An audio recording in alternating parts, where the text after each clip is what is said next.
உள்ளே வந்து உட்காந்து ஒரு 2 மினிட்ஸ் தான் இருக்கும். எனக்கு வந்து நான் அசிஸ்டன்ட் டைரக்டராக இருக்கிற ஞாபகம்லாம் வந்துருச்சு. நான் Siddharth first day shooting spot join பண்ணான். ஒரு ரயில்வே ஸ்டேஷனில் ஷூட் பண்ணிட்டு இருந்தோம். அவன் போய் அங்கே இருக்கிற எல்லாருக்கும் நடிப்பு சொல்லி கொடுத்துட்ருக்கான், பேக்ரவுண்ட் செட் பண்ணிட்டு இருக்கான். மணி சார் பொறுக்க முடியும், டே அவனை நடிக்க மட்டும் சொல்லுங்கடா அப்படின்னாரு. இங்கே வந்தும் பார்க்குறேன் அதே வேலை நடந்துட்டு இருக்கு. லைட்டை கரெக்டாக ஆன் பண்ணுங்க, லைட் இந்த பக்கம் திருப்புங்க, டோரை க்ளோஸ் பண்ணுங்க, ஃபுல் டைரக்ஷன் போயிட்டு இருக்கு. டே நீ கொஞ்சம் அமைதியாக இருறாங்க. ஸோ சித்தார்த் எனக்கு வந்து அப்படி தான் பழக்கம்.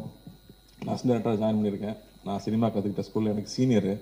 அப்படியே வந்தார், தோர்மலை கை போட்டு, புதுசாக தம்பி அப்படின்னு தோர்மலை கை போட்டு வந்துட்டு, மச்சான் சினிமா அப்படி தான் இருக்கும், அசிஸ்டன்ட் டைரக்டராக வேலை செய்கிறது ரொம்ப கஷ்டமான வேலை, யார் வேணால் திட்டுவாங்கடா, போக போக பழகிடும் அப்படின்னு சொன்னான். ஸோ அப்படி தான் எனக்கு இன்ட்ரடியூஸ் பண்ணி விட்டான்.